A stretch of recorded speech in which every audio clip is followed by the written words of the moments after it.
All right, what is going on, guys? Welcome back to Lightforce Podcast, episode number 53. I am Noah. This is Laney, as always. How are we doing this week? Pretty great, pretty great. I feel like we're both still kind of in that post convention, I don't know, depression kind of moment. I don't know, not like depression, but we're still pretty tired. And it's Yeah, been almost a week since Rebel Scum literally. Con, which we were both at last weekend. And it was Yeah, so much fun. But yeah, I feel like we're still coming down from that. But it was so great to meet so many different people. It was just so fun. I can't even describe it in any other way. So I'm sure we'll yeah, talk more about that later. But yeah, so if we seem a little bit lower energy today, guys, it's just because, it's the end of the week. It's been a long last week for us. So we'll try to keep the hype for you guys. But yeah. that's where we're at right now. Yeah, Rebel Scum was awesome. We'll talk a little bit more about it. I do want to put a disclaimer out there. We're posting this obviously on Saturday. We usually post on Fridays. And we're also recording this before D23. So any news that comes out from D23, Marvel, Star Wars, we'll just talk about it next week Mm-hmm. on the podcast. But this is what we had to do this week. So I just wanted to let everybody know because I know D23 is happening this weekend. But everything's kind of like there might be some news. Marvel might have a Yeah. panel. Like everything's so confusing with D23. So Uh-huh. if there's any news, we'll just talk about it next week. But And before we if get into this anything, episode, go ahead. Go ahead. if anything crazy happens, we could always shoot like an emergency episode of our pod, or Yeah, with determined focus, that is also an option. So don't think that we won't cover whatever happens at D23. It's just kind of, whenever we release episodes on Fridays, which is what we do, it gets kind of weird when we're expecting announcements from conventions like D23 and San Diego Comic-Con. So hmm, there's always kind of like that in between where we got to release an episode, but all the news is coming the following day. So yeah. bear with us. We'll still cover it. Yeah, if like how the Doomsday trailer just dropped on a random Monday, so we got on top of that, we posted a video and clips. If anything crazy happens like that, we'll probably do it. But if not, and there's just like some little news to talk about, just we'll talk to you guys next week or with the determined focus, guys. Just remains to be seen. But before we get into this week's episode, where can they find you? You can find me everywhere at Laney Byers. I'm on Instagram, TikTok, Twitch, and YouTube. And you guys can follow me everywhere: Instagram, TikTok, Twitter, YouTube, and Twitch at Noah Nation Nerdy. And you can follow the podcast everywhere: Instagram and TikTok, especially at the Lightforce Pod. If you're watching here on YouTube, be sure to drop a like and subscribe. If you're listening on Apple and Spotify, be sure to give us a follow and a rating. But obviously, a big thing we're going to talk about this week is the X-Men '97 Season 2 finale and just the season overall. But should we just recap Rebel Scum real quick? Because I don't think we're going to be on that Yeah. too long. But Yeah. we can talk about Rebel Scum. So obviously, if you guys have been keeping up with our social medias, we were at Rebel Scum Con in Texas this past weekend. It has now been a whole week, which is crazy. The week has flown by. And overall, I mean, we could talk about more specifics if need be, but I definitely had a great time. Laney is literally like the only person that I've ever met in person prior to this Yeah. weekend. Like Yeah. literally everybody else, Will and Grace of Determined Focus included, I met for the first time in person, face to face, this last weekend, and even plenty more people like Hannah from the race side, who we had on the podcast a couple of months ago. We got to meet her for the first time. I think she actually filmed our first interaction. I have to go check her vlog. I don't know if it made it. I gotta go look now. I forgot Oh, about that. really? And there was just a bunch of people that like people honestly like I either was mutuals with on like Instagram or just followed over the weekend because we just connected for the first time. There was just so many people, and that was definitely the highlight of my weekend. I'm not the biggest like people person in the world, but when we're at conventions like this and you get to rub elbows with like-minded people, it's definitely you can let the shoulders down a little bit, and it's just nice. So it was nice to just meet so many people this past week, and that was definitely the highlight of my weekend. Yeah. I'm definitely a people person, so I was 100% thriving during Rebel Scum Con. It was so cool to meet, like Noah said, so many creators that we just haven't had the chance to meet in person before. People that we've been talking to for like years. And we just never ran into each other because when you have this online community, we're from so many different places. I mean, Hannah's from Australia, Will's from Colorado. It just Hmm. when you're not just going to run into these people going Yeah, to the local Walmart or anything. So it was so cool. That's like a big reason why we even decided to go to Rebel Scum Con. I know that they invited me, which I'm so grateful for, and I wouldn't have gone if they hadn't invited me because it really just gave me the push to make sure that I can make it happen. But also because I had so much FOMO from last year, seeing everyone hang out together and how much Will and Grayson praised it and just talked so highly of it and how talking about how much fun it was and everything. I was like, no, I can't miss it this year. yeah, So it was really cool to meet not only all the creators, but a bunch of people that actually recognized who I was and decided to tell me that they enjoyed my content, which means everything, because I feel like I never really know. It doesn't really feel like when you're posting stuff, it doesn't really feel like these are real people that you're interacting with online, Yeah. that are seeing your content until they actually tell you in person, hey, I love your content and it's really funny and you're doing a great job. And it's like, wow, like real people are seeing my content. So that was very, very rewarding. And it just felt so good to see actual people and be able to interact with you guys that actually do consume my content. I've never really gotten the chance to do that before. So that was really cool. I got the chance to interview AJ Locasio, Brendan Wayne, and Scott White. If you guys know, you know that the AJ Locasio interview was basically the one and only interview I've always wanted to do. He is the voice of Marok in Star Wars, but more importantly, he's the voice of Gambit in X-Men 97. So that was a big deal for me. I know I've already posted a little snippet of that interview, but that was really a really small dosage of the over 10-minute long interview that I was able to do. So I'll be posting more and more about that coming soon. The Brendan Wayne interview, if you don't know who Brendan Wayne is, he is the suit actor for Mando in the Mandalorian. Basically, anytime that helmet is on, it's Brendan Wayne. Unless they're doing stunts, then it's Lateef Crowder.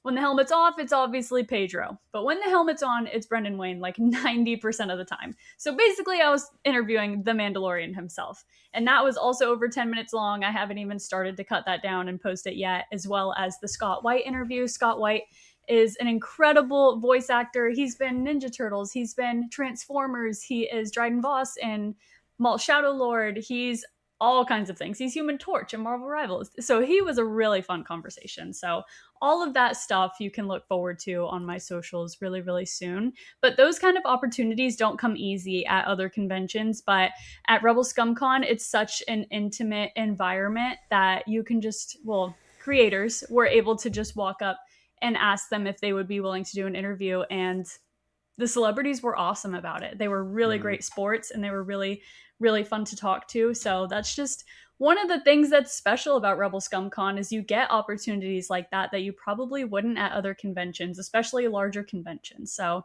yeah, nothing but good things to say about Rebel Scum Con. Yeah, I think the Scott White interview you did was probably my favorite of the three. I also got to talk to him for like a minute afterwards about Crash Bandicoot, which was cool. Yeah, he's been so many things and he's such a great guy. Yeah. I think that always happens at conventions, like when it comes to meeting voice actors. Like even when I met all the Star Wars people a couple years ago, I'm looking at their tables. I'm like, I had no idea you voiced half the shit you did. It's insane. Which is cool. Mm-hmm. But yeah, Rebel Scum was awesome. I already posted I did not vlog as much as I wanted to because the weekend just kind of got away from me. But I did post a little like whole recap and threw in the vlog footage. It's still a good video. You guys gotta. It still turned out to be a really good video. Yeah, I salvaged what I could. It was a good video. That's up on my YouTube channel now. I'm sure you're gonna be working on your vlogs. Sometime soon. So definitely go check out Laney's YouTube channel for all that. I'm sure they're gonna be great videos as well. But yeah, Rebel Scum was awesome. I think we'll definitely be back no matter what next year. Obviously, we have New York Comic Con coming up very fast in October. I mean, it's less than 2 months, which is crazy. From today when we're recording this, and then Star Wars Celebrations next year, and then soon after that it's going to be Rebel Scum, which I don't know if it's going to be July, August, but it'll be obviously in the summer of next year. So already next year is going to be a pretty big year. We'll definitely be back at Rebel Scum, but huge, massive. I was waiting. Anyway, shall we get in to X-Men 97 Season 2? Everybody knows we are big X-Men 97 glazers. We've talked a ton about Season 1 and our love for it in the past. We were hyping up Season 2 any chance we could. And we've been very excited, honestly, throughout the whole season. And we can break down more this season. But should we start with a season, like, kind of overall thoughts? Or do you want to just start from finale and then we'll work our way back? Let's do finale. Okay. Yeah. Yeah, do you want to kick us off here? All right, so we had our X-Men 97 Season 2 finale, obviously, this past Tuesday, and, I enjoyed the episode. I definitely enjoyed the episode, but you can take it from here. Okay, I also enjoyed the episode. I think it was cool, the direction that they decided to go with Gambit and Apocalypse. Like, it wasn't as simple as Gambit just being resurrected as the Horseman of Death. he was actually like the new vessel that Apocalypse decided to take over, which is very interesting and kind of cool that he decided to make it Gambit. He was, of course, trying to make it personal for the X-Men, but a part of me is also like, is it because Gambit's that powerful that he decided to take over his body? I don't know. I feel like there's a lot of cool stuff that you could expand on there, but really, really great and emotional episode. It was cool seeing the X-Men fight X Factor and X Force. Mhm. It was cool seeing kind of the payoff of Ship and everything that Ship has to do with the Celestial. I think his name is, I shouldn't try. It starts with an E. The Celestial's name starts I with an ain't E, the guy trying. with the 6 eyes on his mask. Yeah. So it's payoff from that because all that stuff happened in like episode 4 of this season. So I did enjoy the episode as a whole. It's just that it was kind of a series of really, really fast paced episodes. The last 3, I want to say, maybe the last 2, because it really only felt like the last 2 were kind of like a 2-part finale, but it was so rushed. So rushed. Yeah. And it This felt like, like go ahead. the Sorry. Gambit stuff was wrapped up very quickly in episode 8. And then even when he makes the transformation into Apocalypse in episode 9, it's wrapped up and solved very quickly. Yeah. Like Rogue comes in immediately after the transformation happens and solves it, and everything's fine. So I feel like we didn't really get to sit with the weight of Gambit being Apocalypse. And I feel like everything would have hit harder if they were able to take their time with that story. It just happened so fast that we couldn't really sit with it, and it was hard to really grasp onto the weight and the gravity of everything that was happening. I feel like I know a lot of things happened behind the scenes with this season, with Bo DeMaio getting fired, Yeah, we'll talk about and that. Yeah. yeah, like the first 4 episodes being basically what Bo wrote, and then everything after kind of being a Frankenstein together kind of thing, kind of like a Daredevil Born Again season 1 situation. So there are those things to consider. I think the main thing that they could do to fix this would be to give us more episodes per season, or to make them longer episodes. But usually in animated formats, they'd rather do more episodes than longer episodes, which is fine. But one of those two things needs to Yeah. happen for the benefit of the show. It's too good to be rushed like this. The characters are too well done. The writing is only being hurt because Yeah. they are limiting themselves to 9 or 10, 20-minute episodes. By the time you get through the opening credits and the end credits, it's like 20 minutes. Hmm. So it's kind of crazy. But yeah, you go ahead with finale and then we'll keep going. No, I mean the finale, like you're saying, like it's a good episode. It's fine. Like there was some really cool action, like there always is. Obviously the animation's peak. There's one like certain background song that they have played a couple of times throughout this season, and even in season 1, that I'm like, every time this comes on, I really like this. I gotta look up what it is. But yeah, overall, like I just can't help but feel like the disconnect this season, and it's just like everything major that happened this season, besides maybe Magneto dying, feels like it's already kind of been wrapped up. And I'm like, Yeah. all right, well, where Mhm. do we go from here?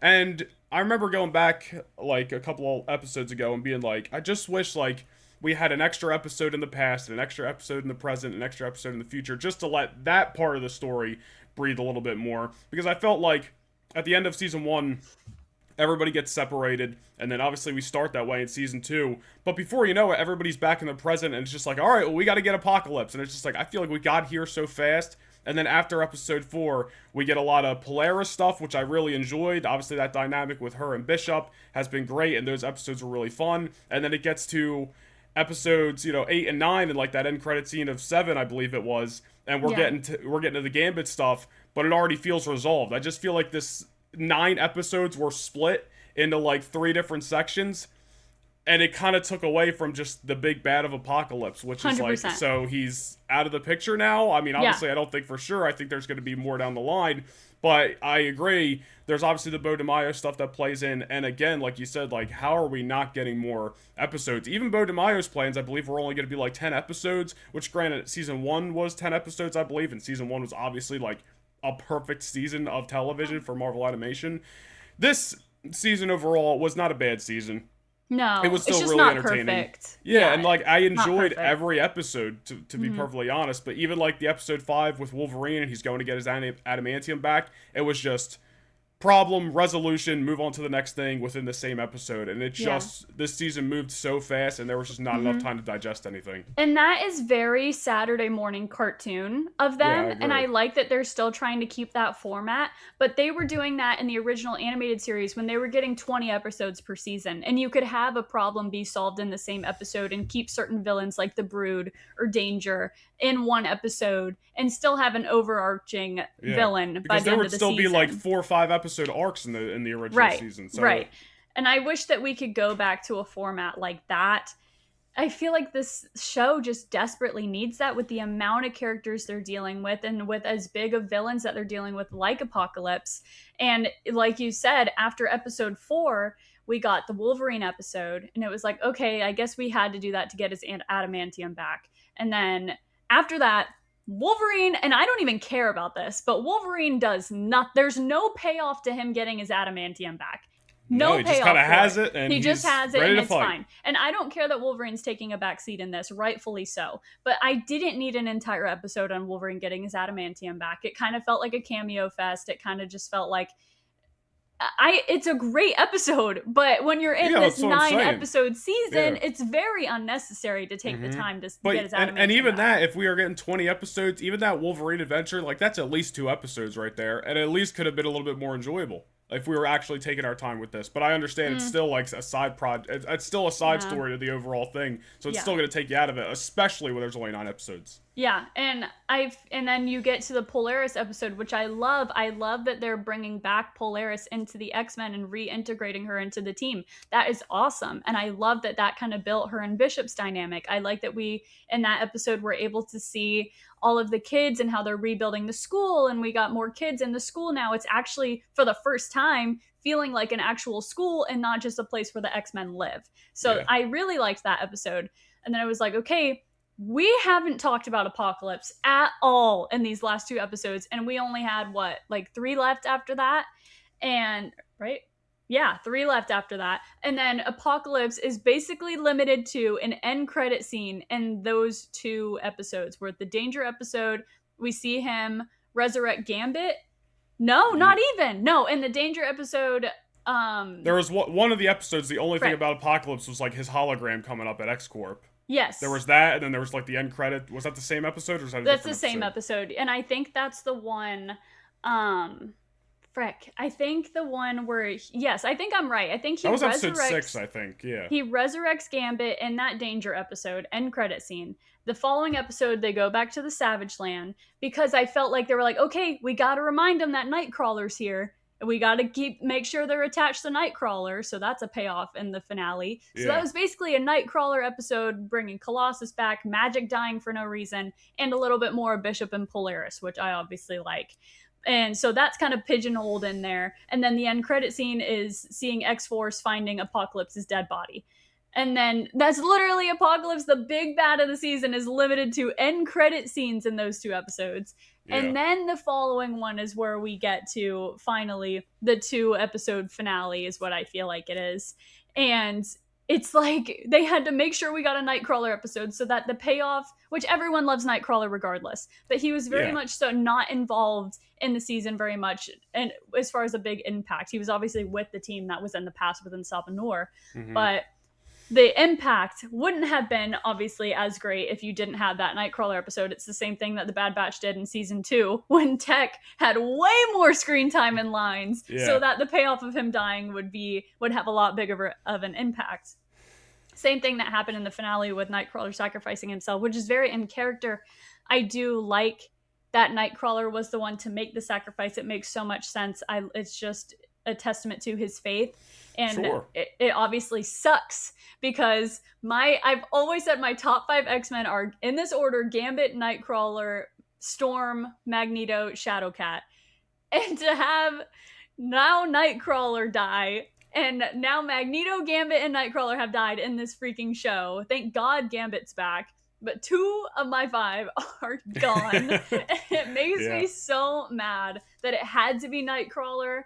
But I mean, yeah, it was a great way to send him off, but like, why did it have to be him? That's kind of where Listen, I'm at right I now. hear you. This is just, Yeah. I don't know, man. It's just overall, it's just a very badly paced season. Mm-hmm. With just too many. It just felt like there was too many like cooks in the kitchen. I guess like this Mm. isn't like an impossible ship to steer. Like they can easily get this back on track at season 3. Right. But even that's like we're still gonna need a couple of extra episodes because like you got to do some reestablishing of Apocalypse or whatever is going to be the big bad for season 3 and Yeah, I beyond. think it's gonna be Because like, Mystique. Yeah.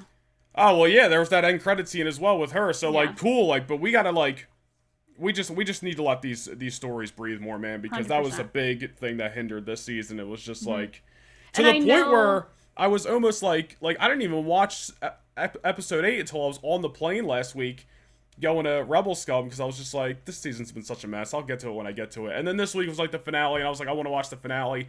But like, with so much going on, it kind of hindered my excitement, which sucks because this was like one of our most anticipated projects of the year. The cliffhangers weren't cliffhanging as much as they should have been with That's the a fair weight. point. Other than the Gambit stuff, like obviously for me, I was very much Yeah. invested in what was going on, but I can see how for other people that aren't that invested in Gambit would kind of be like, what are we doing here? And I don't know. I felt like the Gambit stuff got me excited because we were talking about like all this Horseman of Apocalypse stuff and of Apocalypse stuff. Oh my goodness, You can do it. I don't know what happened there, but like, and I was like, I really think this season's gonna end with like kind of something tragic, but like not in the sense of like Nightcrawler sacrifices himself and everybody else gets the happy ending. Like I thought season 2 was just gonna end on a big cliffhanger for season 3.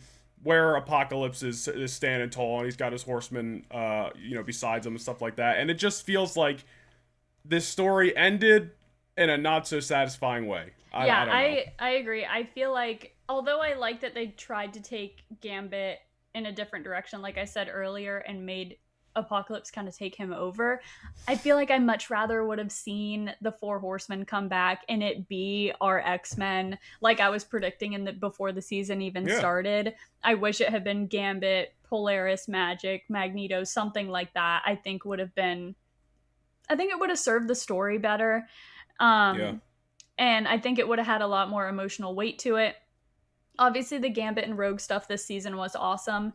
I love how they're really playing out their love story because, in my opinion, which is biased, they have the greatest love story in Marvel. But that's just me. And I'm hoping that we'll get Gambit and Rogue's wedding in the next season and stuff. So I think they're going to have a lot of great moments in the future.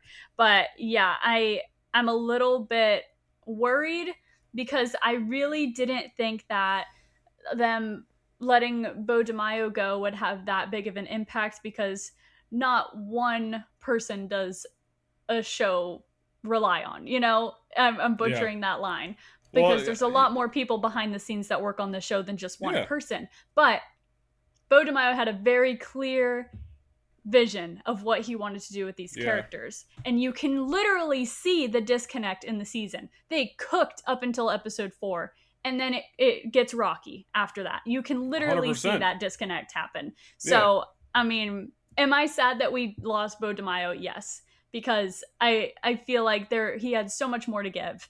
And I feel like I kind of read his little spiel that I pulled Will that sent up us. here. He had such a clear vision of what he wanted to do. And everyone after that episode 4 where Magneto dies was like, Onslaught is coming. Yeah. And Onslaught was coming. That's exactly what was going to happen. That's exactly what Beau DeMaio was doing. And it kind of just felt we were bait and switched a little bit, or that they just didn't know what to do because there was no follow through to Magneto's death. And there was a clear direction for Onslaught, and it didn't happen because that was Beau DeMaio's vision and they let him go. So we kind of see what we could have gotten, which sucks. It'd be easier if we didn't know. You can't help but compare it, You can't help but compare. For those who don't know what we're talking about, Beau DeMaio on Twitter the other day, I think this was in conversation with people he was tweeting, and I'm going to just kind of give you the cliff notes, but apparently throughout season 2, they were going to explore Charles Xavier kind of militarizing his dream and moving the X-Men away from being heroes, which the oh my god, I can't talk today or read. At the end of season 2, it would finally be revealed that Onslaught was slowly gaining control of Xavier, and that made him defy the UN, start X Corp, and militarize them, and all that. Right. And then eventually, we were gonna get X Factor, X Force, and apparently the Avengers up against Onslaught, and So cool, as he dude. steals ship, which is what you were referring to earlier, from the OG Obsession from Apocalypse, and unleash it on Washington D.C. during Graydon Creed's inauguration, which we did see briefly at the end. It would have been so cool. And apparently, like, he had plans for Age of Apocalypse stuff in season 3, which who knows, that might get adapted. I'm trying to read over the last thing here. Season 3 was plans. He discovered he was stranded on.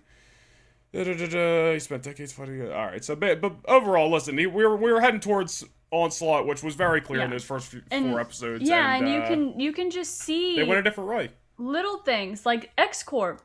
We have no idea why Xavier created X Corp at this point, and like there was no follow through to that. The only explanation they gave us was that he was trying to get out of the laws that were holding him back from the Xmen being the Xmen in the US, so they decided to go to Genosha and call themselves X Corp. But like that would have been way better than what we got. Is that Xavier was kind of changing Onslaught was kind of changing what he wanted the X-Men to be. So not only was he leaving the US and establishing them somewhere else so that they weren't tied to the laws of the US, but because they were going to be a different version of the X-Men, they were going to act differently and I don't know, just use their powers differently, and we were going to see a kind of a different side to them. But instead, it was just like, oh, well, let's do X Corp now. Here are the suits. Yeah, you know. And it would have been way more interesting if, like, the X-Men were kind of following Charles and being like, all right, this is what you want to do, yada, yada, yada. But then eventually when it reveals, like, he is Onslaught, and he's more Onslaught than Charles, and the X-Men go, oh, shit. Yeah. We've actually been doing it wrong these last couple episodes, and then we got to go against Onslaught. It would have been way more interesting. Yeah, it would have been way more interesting. I guess beggars can't be choosers. I don't know. It's too late now. Yeah, it just sucks knowing that we, as the fans and the viewers, weren't crazy. These little underlying things that we thought were going to happen were going to happen. They just decided to take it a different route. Why? I don't know. Bo basically laid it out for them on a silver platter, and they decided to go a different route. It's fine. X-Men 97 is still a great show. This season just isn't as great as the first one. I'm hoping with the time and that they have now, that I know this season, while they were filming it or whatever, the Bo stuff was happening, and maybe that's to the detriment of the season. But hopefully, like you said, moving forward with season 3 and 4, they're able to really get this story back to being streamlined and it not feel like a Frankenstein story. So I'm just really hoping, I'm a little worried, but I'm really hoping that season 3 kind of gets their feet back underneath them and takes off running again with the perfect show that we knew it to be in season 1. So nothing bad to say about season 2. It's beautiful. I mean, everyone that worked on it just did an amazing job.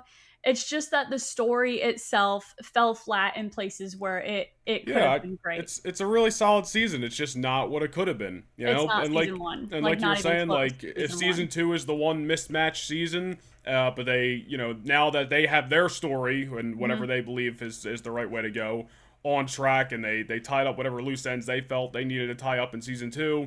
Well, we know season 3 is done. They're already working on season 4. Season 3 is coming out next year. So obviously they have a vision. I mean, Brad Winterbaum's out here saying, a while ago that he wants to do freaking 10 seasons of this. I don't know if they're going to do 10 seasons of 97, but we know we're at least getting 2 more at the very least. So obviously they have to have some kind of direction if they're that confident that they're going to keep this show going. And at the same time, I'm sure with, the live action X-Men stuff coming out in the next, starting off in the next few years, I'm sure they want to have that animated show going at the same time, because it's just only going to help from a business perspective grow the X-Men. So again, if season 2 is the one mismatched season, it is what it is. Hopefully season 3 will get back on track into being what we know the show can be, like it was in season 1. Because like overall, like season 1's a freaking 10 out of 10. Obviously, it's literally perfect. Season 2, I'd still give it like an 8. Like between the animation, the action, and the episodes are still really fun. It's just the overarching story that they miss. But overall, like that's the only critiques I could have at this point. Yeah, I think I would give it an 8 out of 10 too. Obviously, season 1 is a 10 out of 10. Yeah, it's just everyone's concerns that they said while the season was happening, like, okay, I understand that we're doing Polaris, Bishop, Nightcrawler, Colossus kind of stuff.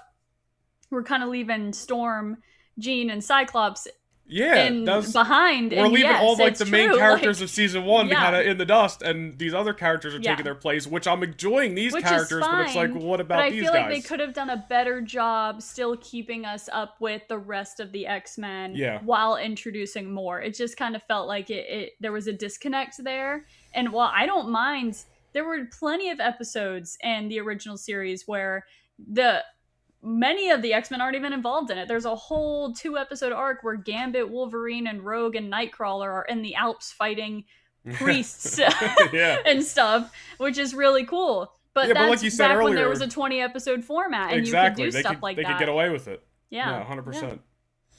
Overall, X-Men 97 Season 2 has officially come and gone, which is crazy because we were talking about that for just so long since the inception of this podcast. Just like Spider-Man Brand New Day has come and gone. We also did that last week, guys. When we were at Rebel Scum, we saw Spider-Man Brand New Day in IMAX. I gotta be honest, enjoyed it even more the second time. And like some of the shots in this movie, not to go off on a side tangent, but like I already knew this movie obviously was like visually stunning. But seeing it in IMAX, like when the initial shot of Spider-Man sitting upside down and New York's behind him, like right in the opening few minutes. When that popped up, I was literally like, oh my god. Like, I was like, beautiful. It looks so much cooler. I don't think I've ever... No, that's a lie. I think I saw one of like the 2015 Jurassic Park in IMAX. But like, I literally have not seen a lot of IMAX movies in my life. Is that not Jurassic World? Jurassic World, I'm sorry. Yeah, I was like, whatever one came out back in like 2015, 2016. But like... Yeah, it was Chris Pratt. It was that first one when he's like taming all of like 3 of the freaking... Where he's like really hot. Yeah. Isn't that all of them? Well. But no, that was awesome, dude. Spider-Man Brand New Day. You should definitely, even if you've already seen it, you should definitely go out of your way to see it. See it again. See it 3 times. See it 4 times. I want to see it again. I know. I do want to see it again too. I don't know if I'm gonna, but X-Men. Obviously, we were talking about it earlier. D23 is going on this weekend. I'm hoping we're going to get some X-Men casting announcements. I'm hoping we're going to get a date. Hopefully that May 2028 date that everybody's talking about. Hopefully this will be a big weekend for X-Men castings. But I wanted to ask you, and we've talked about in the past, like our X-Men Mount Rushmore, just as characters overall. Specifically today, though, I wanted to focus on the X-Men of old, the Fox X-Men, and I wanted to put together our Fox X-Men Mount Rushmore. I think there's obviously some obvious ones. Okay. But we might, I don't know, we might struggle with some of these. Yeah, because there isn't 4. Well, yeah, there is. There's I can give you my 4 right now. Okay, go ahead. My Mount Rushmore of Fox X-Men would be, and people are going to be so pissed at me for this, but I don't really care, would be Hugh Jackman as Wolverine, James Marsden as Cyclops, James McAvoy as Professor X, and Michael Fassbender as Magneto. I don't think we could put James Marsden Cyclops on there, bro. I'm going to, though, because James Marsden was a generational casting as Cyclops. He could have been the best Cyclops we would have ever gotten. James Marsden is a very controversial person, but I'm talking about him as an actor as Cyclops back then, when we didn't know anything controversial about James Marsden. So yeah, I wasn't even referring to any of that. I was just talking about, like, you know, his role in these movies, like... Nah, like this is why Doomsday so much is riding on it. All of them, though. They're gonna do them right. All of them. No, like yes, it is. If I don't feel that way about Hugh Jackman Wolverine. Like, of course not. But you know exactly what I mean. The writing is terrible. It's awful in majority of the movies. But there's still some characters who like... He was a generational casting. I don't even care. I don't like. I feel like you. And listen, technically, he is a part of the Fox universe. I feel like you have to put Ryan Reynolds Deadpool on there, as much as we're not big Deadpool fans. No, I'm not. You said the X-Men. You said the X-Men movies. Yeah, but he's technically a part of that. He's not. You said the Fox Mount Rushmore of Fox X-Men. Deadpool is not an technically. X-Men if you ask people. Fox. Their favorite X-Men movies, they're counting. A lot of people count the Deadpool movies. That's because they're Deadpool lovers, and he's not. I'm not putting Deadpool on my Mount Rushmore of X-Men. A Fox X-Men. Fox That's the X-Men. stupidest thing I've ever heard. I don't know. I feel You like go ahead and do it then. You go ahead. I feel like It's your Mount Hugh Rushmore. Jackman Wolverine has to be on there. Obviously, if anybody doesn't say Hugh Jackman Wolverine, then they just don't like Wolverine and Hugh Jackman. And I'm just like, well, that's fine, but you have to acknowledge him and put him on there. And then it's like, what pairing of Charles and Magneto do you want? Do you want, OG2 or the other two? I personally like James McAvoy and Michael Fassbender better. At the same time, though, what are the other guys' names? Ian McKellen and Sir Patrick Stewart. Sir Patrick Stewart. They are pretty legendary. And they're great. They are still two, just like Michael Fassbender and James McAvoy. They are two of the best parts of their movies, and Days of Future Past included. So which pairing do I want? I'm going to say James McAvoy and Michael Fassbender, especially because and I don't think it's going to happen. For all we know, they're going to announce a new Charles and Magneto this weekend. Today, but if they were to come back, that would just even further establish them as the all-time Charles and Magneto. Like, they have to be on there. So I'm going to say James McAvoy and Michael Fassbender as well, especially because I think they carry those last handful of movies, especially, from obviously Days of Future Past is a little bit of a mismatch of characters, but between First Class and Apocalypse and Dark Phoenix, it's Michael Fassbender and James McAvoy. So you got to put those two on there, and then I think, again, you can have an argument for Ryan Reynolds' Deadpool, but if I were going to keep him off... Do whatever you want to. Well, I'm just hypothetically saying, if I were to keep him off, I mean, maybe Halle Berry's Storm? No. I don't know.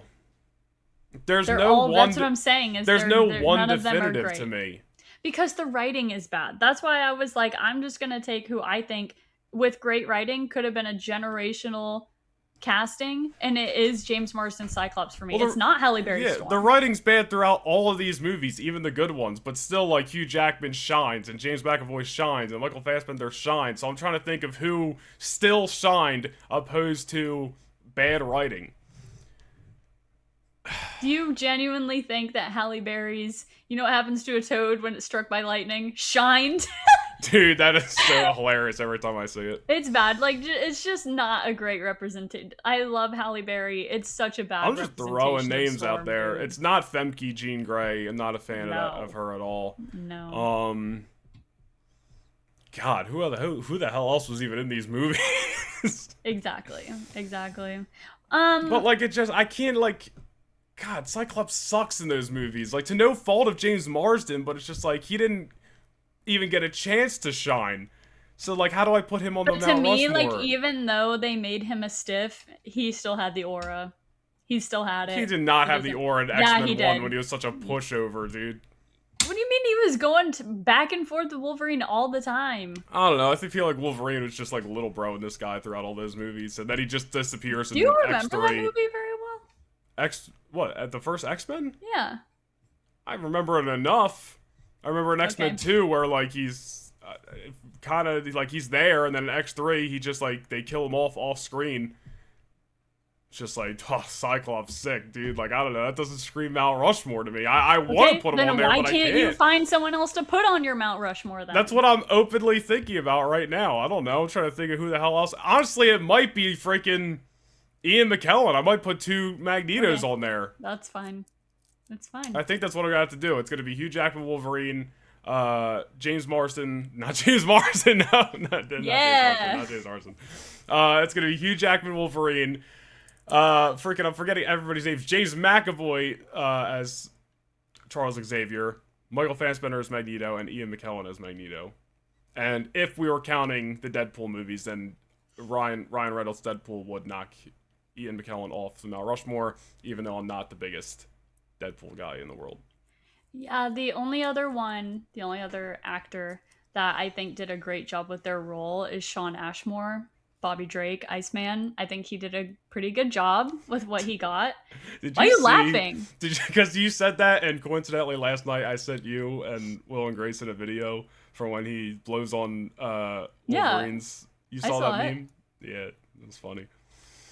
That's nasty. I'm not going to explain it. No, it's not something we should discuss on the podcast. Yeah, but I just said it to you guys last night, so it's funny. Yeah, I saw it. Anyway. Yeah, what's his face? Quicksilver. Evan Peters, Quicksilver, yeah. He was good. He's got an argument. He's got an argument, yeah. I do like that. I would say, like, if it's like a three-way tie between James Marsden, Shawn Ashmore, and Evan Peters. I would say that. Another, like, honorable mention, though, for me, obviously she doesn't have a big enough role for her to be on the Mount Rushmore, but I think she was a pretty generational casting, is Olivia Munn as Psylocke. Could have been. Could have fed families. She was great. She was feeding in that movie, for sure. We'll never see her again, unfortunately. So no. What the hell else? I'm trying to think who the hell was in this freaking. Everybody's pretty bad. Yeah. I don't know. Other than the 4 that we mentioned, which is the first 2. Professor X and Magneto, and the young Professor X and Magneto, and Hugh Jackman. Those 5. Everyone else is pretty, like, okay. That's why I was like, why would we do a Mount Rushmore of Fox X-Men? None of them. How difficult it is. I wouldn't put them in a Mount Rushmore of freaking anything other than Hugh and those guys we mentioned. Yeah. Is there any actor? Not that we're like huge fan cast people. I guess you a little bit more than me. But is there anybody who could get announced for an X-Men role this weekend that would just make you go, you've gotta be joking right now, dude? Yeah, Timothy Chalamet. Timothy Chalamet as Gambit? I would literally, you'd never hear from me. Yeah, you'd never hear from me again. Ever again. I would actually become Marvel's biggest op. Thank God, Cooper Hoffman, I believe his name. Thank God it seems that he dropped out of the... Or he never even auditioned for it. Some people were saying he did audition and his audition was trash, and I was like, I don't care what the reason is. That's not my Cyclops. Thank God that didn't happen. I'm not gonna. Maybe just the internet bullying. Just I'm gonna be honest. That might have also influenced the decision. The guy, I forget his name, but the guy who apparently is up for Cyclops. I'm like Cooper Hoffman. Oh, you're talking about Kit Connor now. Yeah, the new guy. If that ends up being him, he's great. He's gonna be great. I'm seeing the vision. I like it. Yeah, he's gonna be great. Kit Connor is a very, very talented actor, which is crazy because now I've said this already. And if you guys have ever seen Warfare, Joseph Quinn, Will Poulter, and Kit Connor are all in Warfare, and that they're all in Marvel now. There's Cyclops, Johnny Storm, and Adam Warlock, which is really cool. To me, that's really cool. So I'm hoping. Well, Charles Melton is also in Warfare, and he was going to be Beast, but now we're hearing reports that he has dropped out of it. Yeah, I mean, I understand some actors don't want to go the superhero route. They don't want to be involved in Marvel because they think somehow people won't take them seriously anymore. I think that is beyond untrue. I think we're so far past that being true. Yeah.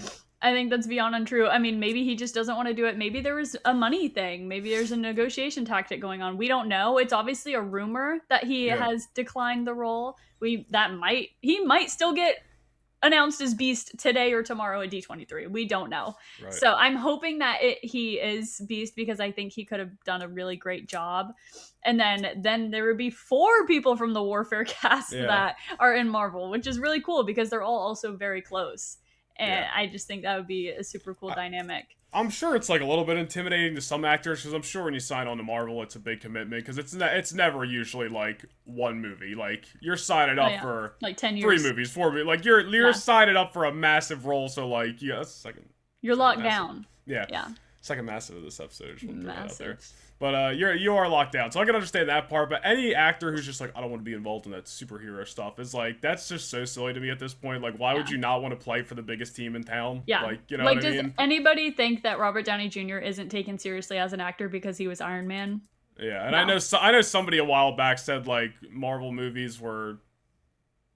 What did they say? They're like not cinema or something, and RDJ fired right back, and he was like, "That's like saying Howard Stern isn't radio," and I'm like, "He's right. It's just you could say you don't have to like superhero movies, but you can't disrespect Marvel because without Marvel, Hollywood probably would have fumbled, fell apart like 15 years ago." Brother. Look at what Spider-Man: Brand New Day is doing. You're gonna say that it's not cinema? Like, just because it's not The Odyssey, you think that people don't want to see it? And, like, listen, The Odyssey is getting its cheeks clapped by Spider-Man Brand New Day right now. So...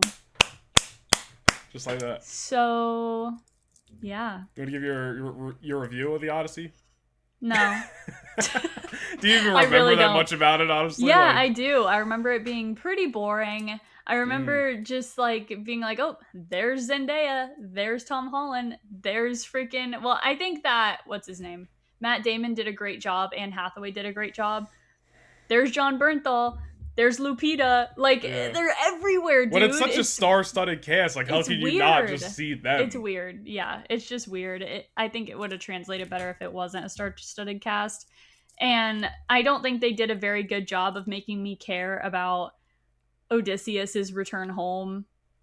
I really didn't care. I was just like, every time they pulled up to a new island, I was like, God, what's going to happen on this one? Because I haven't read the Odyssey since high school, you guys, forever ago. So I don't remember anything about it. But after like the first 2 hours, I was like, we got to wrap this shit up. Like, I'm over it. I went to the bathroom at one point. I was surprised you went to see this movie.